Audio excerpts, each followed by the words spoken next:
Përshëndetje të nderuar miq, në mbyllje të këtij muaji do të zhvilloj një bisedë me historianin Alban Kraja për të folur për të shkuarën dhe për të tashmen. Alban, përshëndetje dhe faleminderit. Mirëmbrëma Balla, faleminderit ty. Alban, do ta nisim nga një debat aktual i 2 ditëve të fundit. Ju jeni shkodran dhe më mirë se me ju, aq më tepër edhe historian, nuk kam e diskutoj tjetër për të marrë një mendim më të mirë për këtë çështje. Alban, çfarë do Serbia? Çfarë kërkon nëpërmjet hapjes së një konsullate në Serbi? Projekte të vjetra, të reja, një provokim për Kosovën, hyn këtu ndoshta edhe planet për Malin e Zi, a ka serb aty? Çfarë na mëson historia për këtë? Ku duan të dalin ata? Unë pikë pari flas me kompetencë nga ana historike, pastaj flas edhe nga ana sentimentale, nga ana shpirtërore, duke qenë shkodran dhe shqiptar. Atëherë, ajo që është kryesore, duhet të dimë që Serbia ka një dashuri të vjetër për Shkodrën. Ato gjithmonë e kanë pasur Shkodrën si një ëndër të bukur vere, qoftë Shkodrën, qoftë Durrës. Dhe ato akoma sot në Serbi e thojnë hapur, pa ju trembërsyri, nasha skadra, pra Shkodra e jonë.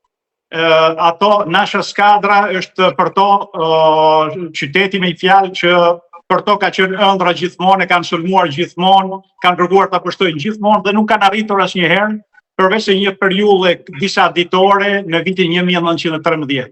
Ato kanë synimet e tyre, i kanë pasur historikisht, kanë dëshirën për të dalur në detin Adriatik, të cilën aty e kanë pas ëndër të vjetër, dhe Durrësin, Draçin, që e quajnë Draç, e kanë pasur qytetin e dytë me pikë synim për të arritur në territor shqiptar dhe për të dalur njëherë në Adriatik.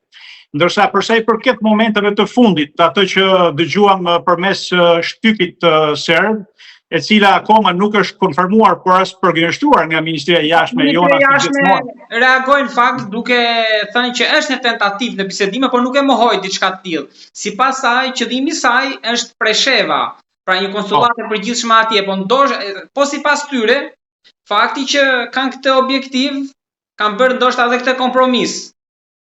Atëherë, në qoftë se qeveria jonë ka objektiv, le t'i mbaj objektivet dhe t'i bëj real ato në momentin që nuk shet interesat kombëtare.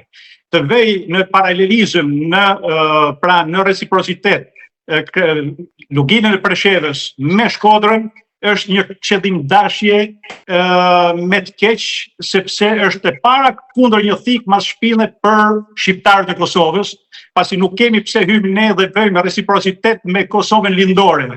Për lugina Preshevës është Kosova lindore që është heshur me pa drejt në vitin 74 Kosovës.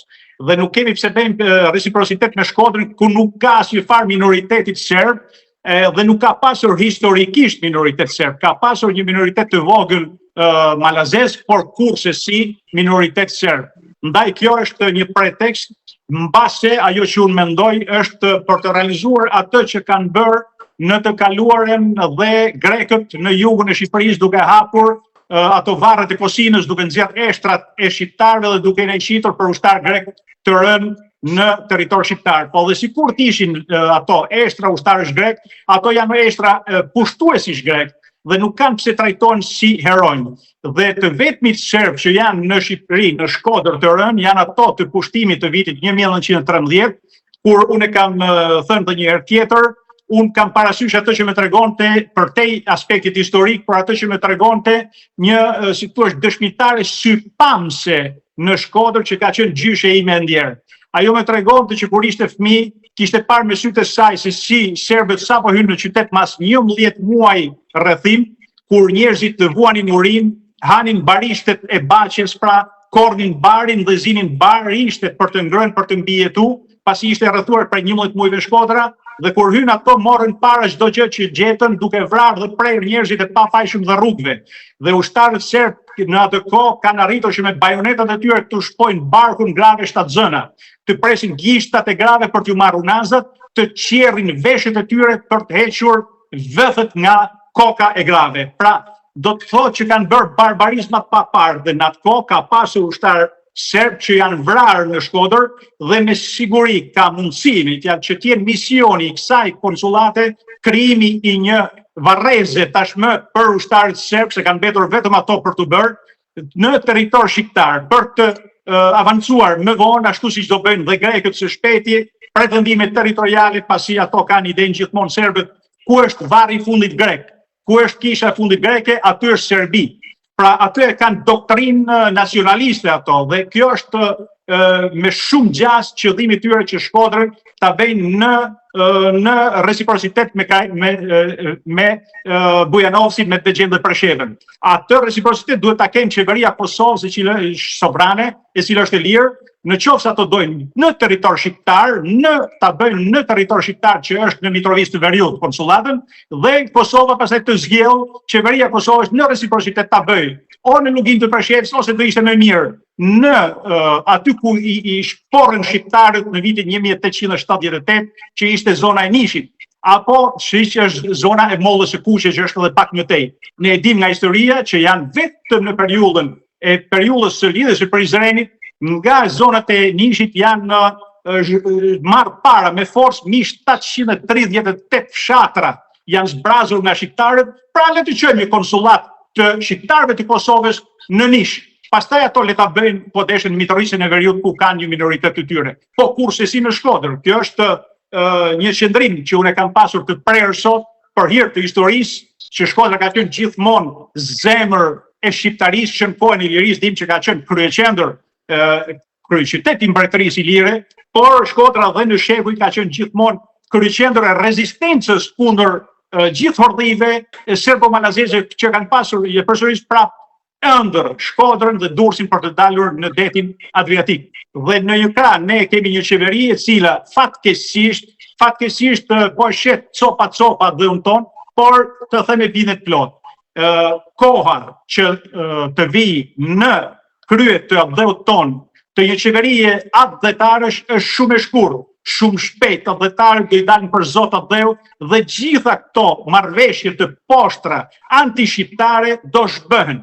Pasi Shqipëria ka me fatkeqësisht e me bindje të plot këtë 35 vite që udhëhiqet nga anti-shqiptarë. Pa përjashtim asnjë, sepse janë gjithë buke një milli që sabotojnë në mënyrë të vazhdueshme aspiratat shqiptare për të qenë pjesë e Evropës. Shqiptarët nuk kanë nevojë për ndihmën e askujt nga ana ekonomike, ato kanë pasurit pafundme, ato kanë një komunitet shumë të gjerë, miliona shqiptarë që janë në diasporë, që disponojnë një kapital mbi 60 miliard euro sot kapital që ka diaspora, është e llogaritur nga ekonomistët më të mirë, që kanë në dispozicion që të investojnë në dhëun ton në rastin kur në Shqipëri të jenë atdhetarët, kur të hynë, të vinë, të investojnë, të ndërtojnë Shqipërinë që duhet, të jenë të sigurë që ato nuk vidhen, ato nuk persekutohen, ato nuk sekuestrohen dhe të kenë garanci. Dhe këtë garanci do e japin vetëm një qeveri atdhetarësh, prandaj ajo rezistenca që bëjnë sot të rritë në Tiranë është për të përshëndetur dhe për të qëndruar larg ai prezi mbi 40 vjeçar, sepse është infektuar një çik me gjithë respektin që kam, përfshi dhe vetveten time, nga një regjim që na mësoi shumë keq, që ishte regjim i mrapsht slavo komunist që na udhëhoqi që nga viti 44 e këtej. Pra ju mendoni që është një arsye më shumë për të protestuar shesh edhe për këtë vendim? Absolutisht, pasi do të ketë po të njëjtën në fund siç kishte dhe jugu i Shqipërisë me ato varret që i kanë mbushur në mënyrë konteksti, sepse pak javë më parë, pak ditë kishim ministren serbe që tha do t'i shfarosja Patjetër. Do ta spastroja Kosovën etnikisht, ndërkohë që në këtë mënyrë tani, por rezistenca që ju thatë, Shkodra atëherë rezistoi 11 muaj. Po tani mendoni që do i bëj rezistencë këtij vendimi pavarësisht vendimit qeverisë? Po patjetër, Shkodra nuk do lejoj, kam bindjen e plot që shkodranët janë atdhetar, janë patriot. Ato nuk e kanë me asnjë popull, nuk kanë armiqësi me asnjë popull, por nuk harrojnë të kaluarën, sepse njeriu që harron të kaluarën është gjithmonë njeri i predispozuar që të rigabojë.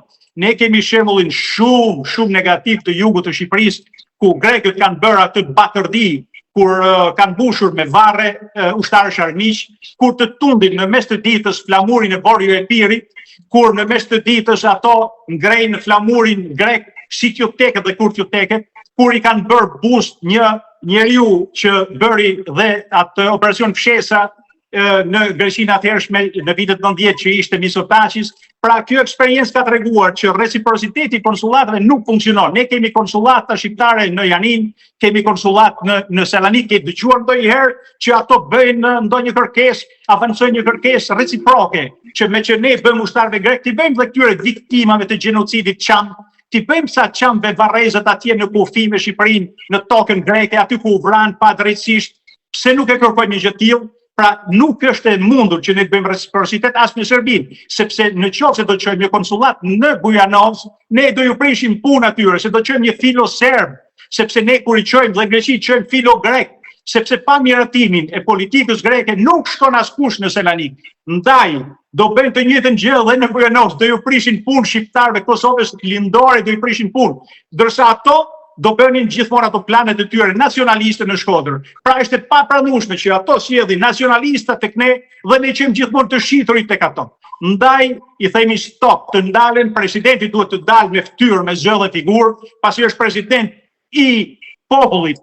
Ai ka mundësi, ka tagër, ka kompetencë që të kundërshtojë çdo ligj që është në dëm të aspiratëve dhe të ardhmës së popullit shqiptar. Nëse nuk e bën, do konsiderohet bashkëpunëtor, do bashkëfajtor në të gjitha drejtimet, bashkëpunëtor dhe bashkëfajtor, sepse jam i bindur që kushdo që ka shitur dje interesat e kombit tonë, i shet sot apo do i shes nesër, nuk është e larg dita që do dalë para drejtësisë dhe do ja llogarit për tradhti kombëtar.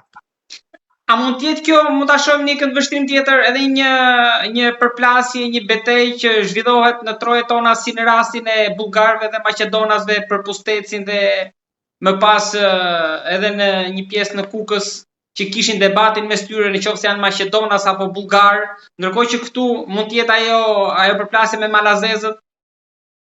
Mund të jetë ajo, por ne kemi nga ana gjeopolitike, ne nuk jemi në një njëjtin pozicion me siç janë maqedonët që janë një grush njerëz. Maqedonët janë një grush njerëz dhe nuk kanë aleat përkundërzi. Ato janë bullgarë, kështu që ato do të jetë më të mirë pikërisht ato bullgarët. Ndërsa ne jemi faktor në Ballkan, jemi populli më i madh në Ballkan. Ne nëse do mendojmë të rrinë së bashku, ne të mos sabotojmë njëri tjetrin, pasi ne e dimë sabotimin që i bëhet në mënyrë të vazhdueshme me Kosovës, që të vjen keq, sepse është pjesë e jona, ajo nuk është absolutisht një shtet në aspektin që nuk duhet ja dim sepse është qi. Ato janë vëllezërit tanë, janë i një gjakut me ne, janë dardanët e dikurshën, janë ilirë, janë shqiptarë, janë zemër adhëtarisë. Ne nuk duhet kur të mendojmë që ato janë diçka tjetër dhe ne jemi diçka tjetër. Nuk duhet të investojnë askush në krijimin e një identiteti kosovar pasi nuk ekziston. Ekziston vetëm një identitet në Ballkan, që është identiteti shqiptar. O je shqiptar, o nuk je shqiptar. Po nuk je shqiptar, nuk mund të jesh pastaj as kosovar, as qam, as i gjë tjetër. Pasi je një popull tjetër që nuk e bën për ne, nuk e bëj që të jesh mes nesh. Por nuk është çështje përplasjeve gjeopolitike, ta përsëris prapë pasi ne kemi luksin të jemi populli më i madh në Ballkan. Ndaj nuk duhemi të përulemi, nuk duhet të përulemi, kurrizin ta ulim përballë askujt. Kam dëgjuar një fjalim të kryeministrit tonë në një parlament të huaj, i cili thonte tekstualisht, më dridhen gjunjët dhe më mungon frymarrja. Jam gjithë emocionuar të flas para oratorëve si ju, të flas para parlamentit si ju.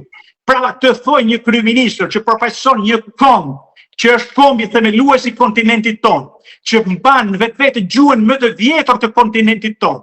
Një gjuhë që ne kemi 5 vite që rrim rapa dhe me shumë gjaz do arrim një ditë që ta fusim në librin e shenjtë të UNESCO-s. Si mund të thoj para parlamentit, një parlamenti të huaj, kush do qofte parlament, që më dridhen gjujët, në qoftë se nuk ju kanë thënë shërbimet sekrete që më dridhen gjujët, po jo them unë, më dridhen gjujët dhe më mbahet frymarrja para jush.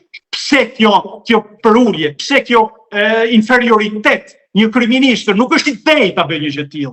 Nuk mund të drejtojë një shtet, një njerëz që ndjet inferior, dhe ta them unë pse ndjen inferior, sepse kanë vrarë në mënyrë sistematike historinë tonë. Historia jonë është një histori kaq e madhe, saqë shqiptarët do kanë thënë gjithmonë, nëse e njohin shqiptarët, që gjithë, ka shumë shqiptarë që e njohin, po ka një pjesë të madhe shumë që nuk e njohin absolutisht se siç është në vërtet. Nëse do e njohin gjithashtu si e njohin në thellësi të saj, dhe siç e njeh një pjesë e popullit shqiptar, do ishim populli më krenar në botë. do ishim populli që kur do shkonin kudo në botë do marrin kokën lart, do marrin shpinën drejt, nuk do i përuleshim askuj, dhe do ishin tjerë që do na ndjeshin mbrapa. Por ne kemi pas fatkeqësisht gjithmonë qeveritar dhe pushtetar të emëruar nga tjerët. Ne nuk kemi zgjedhur asnjëherë atë që është më mirë. Kemi tentuar gjithmonë të zgjedhim të keqen më të vogël. Na kanë futur tifozllëkun e stadiumit midis partive, duke bërë si skuadrat e zemrës. Pra një skuadër e zemrës, sa do e poshtër e keqe është prapë skuadra ime, ndaj do e urrej atë tjetrën, do e luftoj atë tjetrën. Por politika nuk është si stadium, nuk është si skuadra zemrës. Skuadra zemrës është ai politikan, ajo parti, ajo qeveri që ty të realizon aspiratën kombëtare, që të rregullon ekonominë, që të mbështet në projekte. Pra ajo është në kategoritë parë, pra një qeveri që është kategoritë parë, ajo është jotje, pavarësisht përkatësisë partijake. Por çështja është që gjithmonë ne kanë vënë tjerët, siç ne kanë vënë në 44-ën, siç na kanë vënë në 91-shin, 92-shin, na kanë vënë të tjerët, siç e kanë vënë dhe këto të fundit tash. Të imagjinojmë ne se sa gabim bëjmë kur ne thojmë që jo, po ne këto meritojmë. Nuk është e vërtetë. Si mund të zgjidhim ne edhe një herë njerëz që dogjën në Shqipëri në vitin 97? Si mund të zgjidhim edhe një herë njerëz që thynë embargon duke furnizuar me naftë një regjim gjakatar si Miloševićit në vitin 92-93, kam qenë drejtor gazete, e kam parë me sytë e mi. Botët që hynin nga Greqia dhe dilnin në Han të Hotit në Shkodër, pa u ndalur fare. Pra qarkullon të gjithë naftat në shërbim të Miloševićit. E të mërshme, dhe këto njerëz ne kemi votuar përsëri, u kthyen përsëri në pushtet në 2005. Qa bëm pastaj, gjithë ato të partisë të punës që janë sot hajdut të mërshëm, që e shbaten atë popull, që e neveritën atë popull, e bëjnë që tikin nga sytë këmbët, që të mbratisin vendin më të bukur të botës, e bëjnë qëllimisht dhe e gravisin, e fyën, e shtypin që ai të neveritën. Dhe ne arrim në pikën që thojmë e shfajon, sepse nuk duhet të zgjidhim përsëri edhe një herë partinë e punës që është sot. Jo, nuk është fajon. Problemi është se ne i vend të tjerë nuk kemi zgjedhur asnjëherë ne.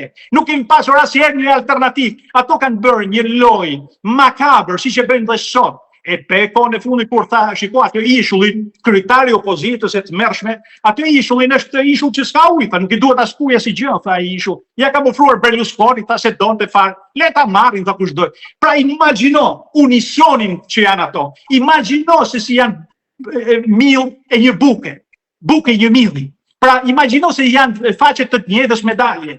Pra imagjino se sa dakord janë për t'ia futur popullit të vet, për të shtypur popullin e vet dhe për të shtyrë në mënyrë strategjike drejt vendeve të tjera.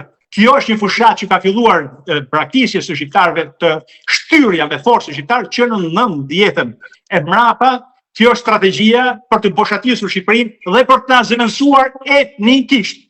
Ky është një proces që ka filluar, ka 30 e sa vite që kanë investuar në këtë projekt, ne kemi marrë vesh shumë vonë, ne kemi kuptuar tash që i doli maja e icebergut, por është shumë i thellë e icebergu, sepse është një projekt që vazhdon të bëhet me sukses pilot, një proces pilot, një projekt pilot i bërë në dhoma të errta, me bashkëpunëtor politikën tonë 35 vjeçare për të zbrazur Shqipërinë dhe daton në momentin, është anketa e fundit, që Shqipëria do hyjë në Evropë, nga ato 1 milion e pak që do mbeshin, do ikin 60% sipas anketës të neveritur, të lollur, të raskapitur, pasi me pasaportë e tyre ato mund të shkojnë kudo në për Evropë. Pra kyt e bëjnë ato dojë për shpejtoj në momentin e duhur, të jesh i bindur, ta them me kompetencë, në momentin e duhur, kur do shohin që tashmë shqiptarët janë të parmatosur nga çdo aspekt, pra kanë ikur nga sytë këmbët, ato do japin dhe colpo di grazia quajnë italianët, atë goditjen finale,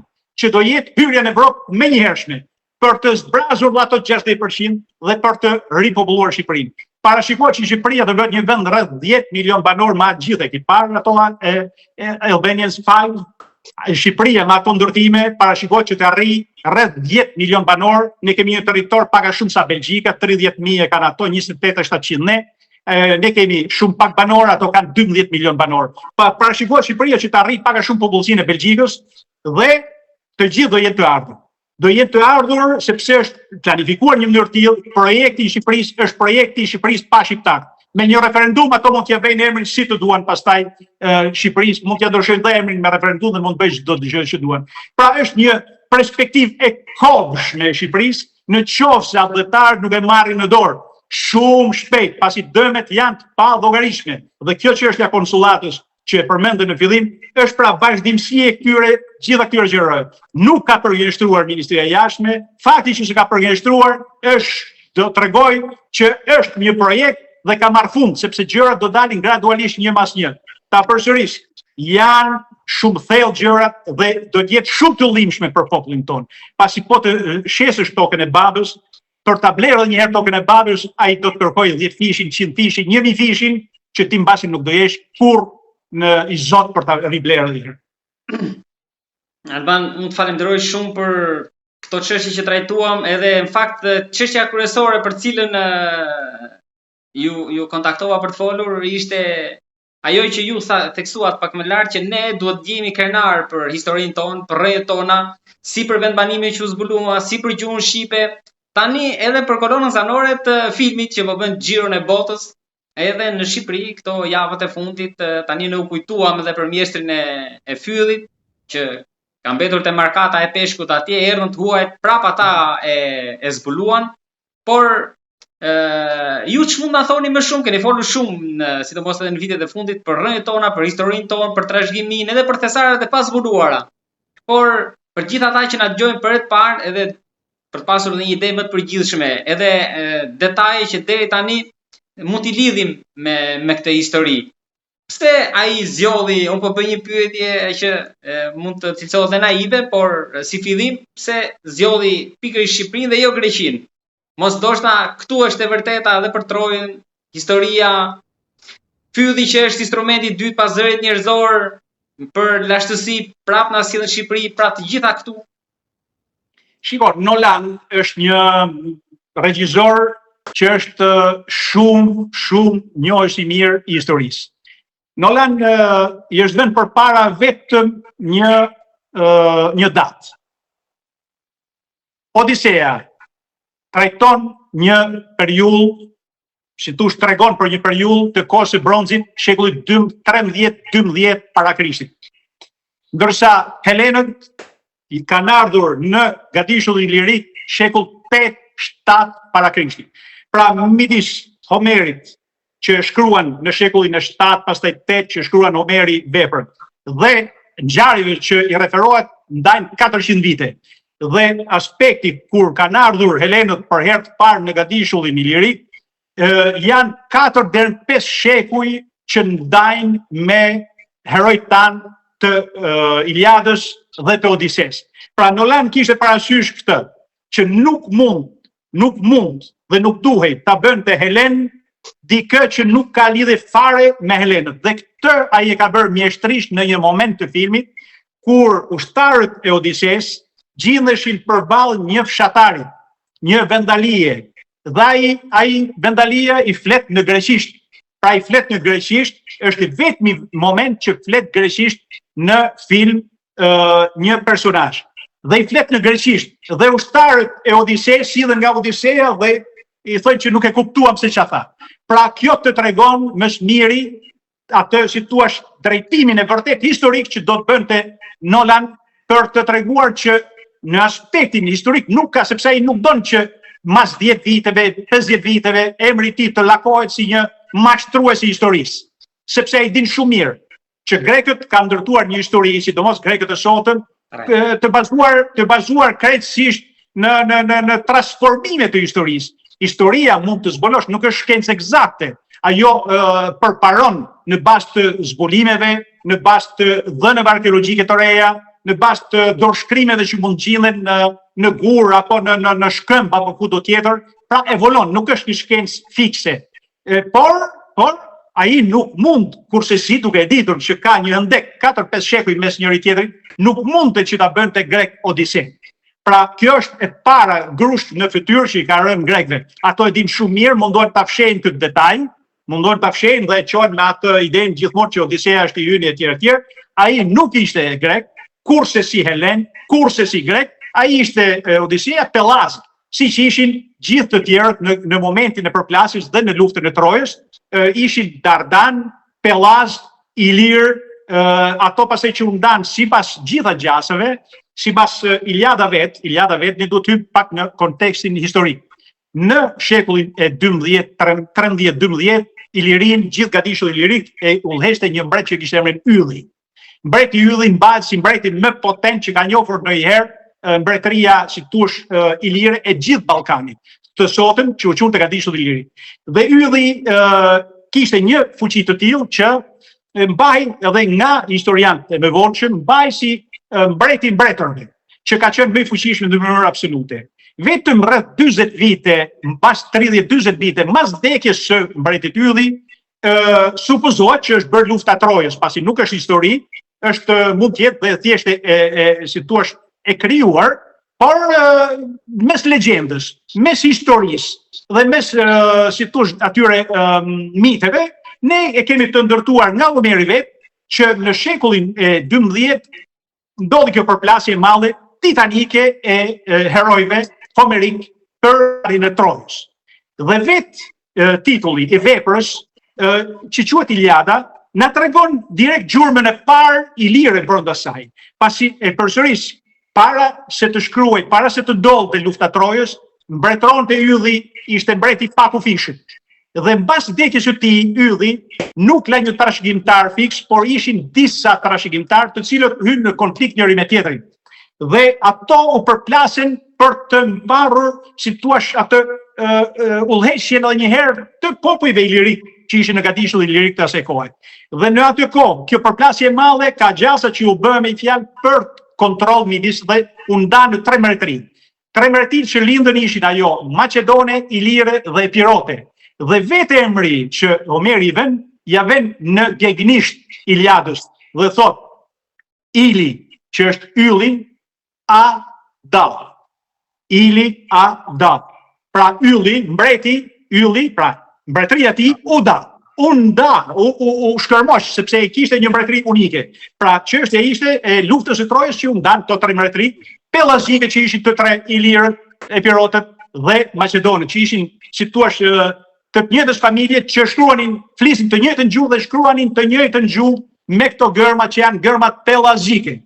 Ato gërma që ne fatkeqësisht në vitin 1908 na friksuan, na thanë mos i prekni ato se janë greke, dhe ne në vend që të marrim të dy alfabetet, pra të dy ABC, për të mbajtur të dy alfabetet, do ishin një zbërthim i pjesës patjetër, sepse atëherë pse ndodh kjo? Ne kemi gjitha shkrimet në tokën tonë dhe të sotme, ne kemi shkrimet e shekullit të 4 para erës sonë, të dalura në Puglia të Italisë, të përkthyera nga profesor Francesco Ribezzo, glotologu më i njohur i Italisë shekullit 20, me shqipen e shekullit të 20. Pra 400 shkrimet me sapike të shekullit të 4 para Krishtit. Po janë të shkruar me këto shkronja, por me greqishten nuk u përkthenin ato, sa i provoj me greqishten përpara dhe rastësisht nga një student arpresh ju këshillua që të përdorte shqipen. Dhe përmes shqipes i përkthej. Dhe çështja është që të parë tans po atjetër që shkruanin ato shkrime që ne i gjejmë sot rëndom në tokën e Shkodrës, së Durrësit, të Apollonisë, të Butrindit, dhe sa herë dalin ato, grekët thotë janë greke. Dhe akademia jonë ç'bën? Me si shpreh, janë greke thotë.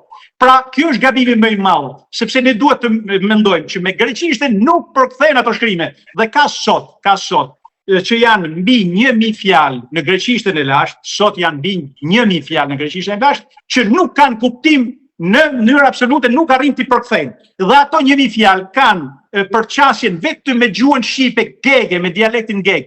Asa shteti helvetik kohët e fundit ka dhënë një kredi prej 1 milion franga zvicerane për të bërë profesorët e tyre, duke financuar profesorët e gjuhësisë të katedrave të tyre të gjuhësisë, për të gjetur zanafillin me të vërtetë të tyre 1000 fjalë që janë për kuptimi tyre vjen vetëm me shqipen e sotme. Asa ke toponimit e mërvëndet e Greqisë, kur erdhën gjithë ato shkrimtarë të mëdhenj të shekullit 18-19, erdhën historiantë të mëdhenj, erdhën në Ballkanin atëhershëm, ikën në Greqi, erdhën në Shqipëri, nuk arrinin të përkthenin. Ato emërvendet e Greqisë nuk arrinin të përkthenin, që i kishin ato nga Iliada, nga Odiseja, nuk arrinin të kuptonin me greqishten, as të lashten dhe as të greqishten e shekullit 18-19. Por gjetën vetëm një gjuhë që i jepte kuptim, që ishte shqipja. Dhe këtë ne akademia jonë vazhdon na fshe, sepse është si thua e ndërtuar për të sabotuar që kur ndërtua ajo, me gjithë figurat që ne mbajmë sot, figura të kalibrit, si që ishte Çapej, që është e neveritshme fakti që ne akoma sot pranojmë teori të tilla që e nxjerrin Shqipen të formatsuar pas shekullit të 5 mas Krishtit. Pra e nxjerr Shqipen një gjuhë mesjetare, të formatsuar e përsërisë edhe një herë mas shekullit 5 mas Krishtit. Këtë e thalli në një emision televiziv me Mishaj, një akademik, akademik. Dhe sa herë që ne hymë në këto diskutime pastaj dhe me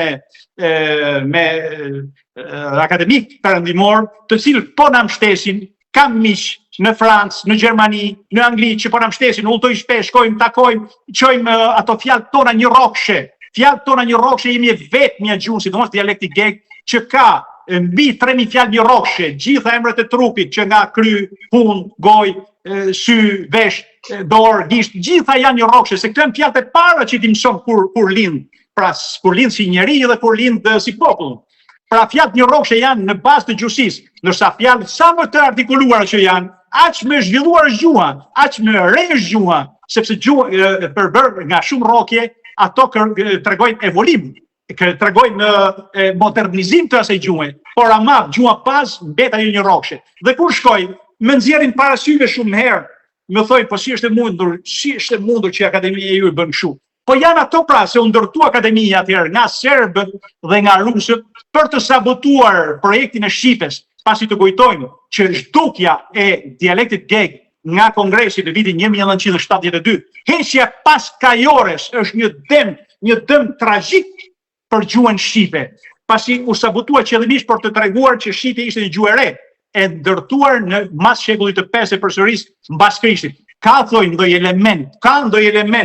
ndonjë element, por ama është ndërtuar. Ky është gabimi i madh. E tjetra që sabotohet gjuha shqipe, te huazimet. Ne kemi huazimet në gjuhën shqipe, thojnë, ne kemi të marrur turqizma, arabizma, e greqizma, në fakt është e kundërta, ne jemi gjuha gjenesës, jemi gjuha e parë, nuk mund të kemi ne të marrur nga tjerë, po kanë tjerë të marrur nga ne dhe ne shumë herë ne kanë futur në tru. Si na kanë futur në tru kur na thonë ne jemi poll që s'bëhemi kur, ne jemi poll që urrejnë njëri tjetrin, ne jemi popull më i bashkuar, fakti që në Tiranë dalin prej 2 muajve, e do dalin edhe për 2 vite po që nevoja, natë për natë, ditë për ditë, të bashkuar shqiptarët pa parti, pa ndikime, tregon që ne jemi bashkuar kur kemi një objektiv, ne shqiptarët jemi të paparë, kemi një lidhje gjenetike mes nesh që është viscerale, brendshme, shpirtërore. Dhe na thonë, po Do pyesja Alban që a ja vendos kapakun kjo nëse do kemi një zbulim të ri edhe për Trojën që mund të kenë ndodhur brenda këtyre trojeve, atëherë do ishte fatale. Patjetër, unë kam udhëtuar, kam qenë dhe në Turqi, kam qenë po të marrësh atje. Kush e zbuloi Trojën ishte një biznesmen. Ishte një biznesmen gjerman që s'ja kishte fare as nga historia, as nga arkeologjia. Por ai u pagua në atë kohë nga mbreti gjerman që ishte në Greqi për të gjetur lokalizuar Trojën, sepse ju duhet një identitet i ri, ishte një shtet i ri që kishte nevojë për një identitet. Ishte një shtet i ri i ndërtuar në kurrizin e arvanitasve. Pasi ja vlen që ta përmendim faktin që edhe sot po dëgjoj arvanitasit të bën revolucionin grek e bashkuan Greqinë. Për asnjë moment ato s'kan bërë revolucion grek. Është një gënjeshtër e madhe, është një mashtrim që i bëhet shqiptarëve. Ato nuk kanë bashkuar Greqinë, nuk kanë luftuar për Greqi. Ato luftuan për arbëri, për tokat e tyre, për varret e të parëve. Kolokotroni ishte njeriu më potent i Peloponezit. Ai s'luftoi për Greqi, se njihte fare Greqinë. Ai luftonte për trojet e tija, luftonte për aty ishte toka e tij, aty ishte arbëria e tij. Aty ishin varret e të parëve të tij. Si ne thojmë që luftoi për Greqi, ato s'kishin flamur grek. Ato kanë luftuar me flamuri kuqezi, që grekët si thua më tolerant, thojnë luftuan me flamurin e Bizantit. Nuk ishte flamuri Bizantit, ishte flamuri Gjergjit, ishte flamuri Kastriotëve. Pra ato luftuan për tokat e tyre. Marko Boçari nuk dinte i fjalë greqisht kur iku arratis në ishull të Korfusit që ndiqnin turqit në atë kohë. Ai mësoi greqishtin dhe pastaj i pau se ushtarët e tij suljo ishin në vështirësi. Dhe ç'a bëri ai? I bëri një fjalor që sot gjendet në një ndër bibliotekat e muzeumet franceze, bëri një fjalor të shkurtër greqisht shqip për t'i bërë ushtarët e tij suljot të kuptonin diçka dhe nga greqishtja.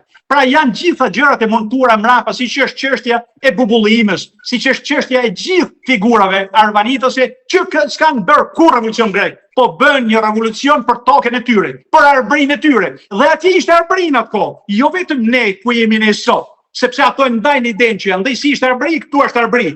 Se thonë po ç'a bën ato për ne. Pse do të bënin për ne? Ato bën për tokën e tyre aty. Aty i kishin varret e të parga ato. Ato luftuan njëri për tjetër dhe po ta shikosh mirë, ato nuk ishin të koalizuar, nuk ishin në bashkëpunim njëri me tjetrin në fillim.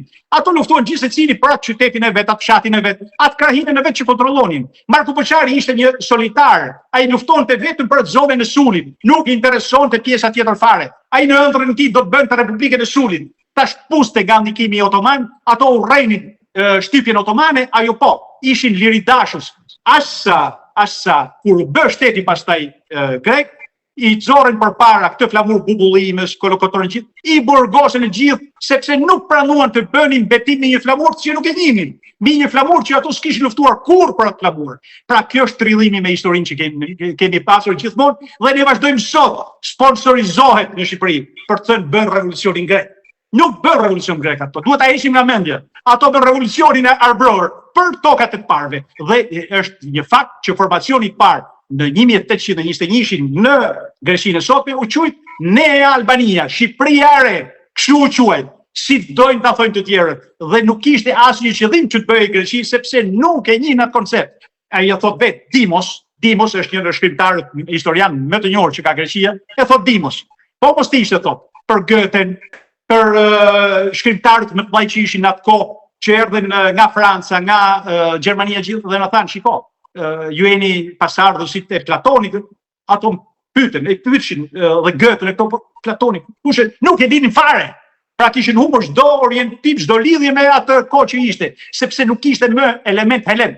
Sepse nga ana historike, unë dhe në bibliotekat e Vatikanit nuk kam gjetur kur, mas shekullit të 3-4 pas Krishtit, as edhe një herë të përmendur fjalën helen.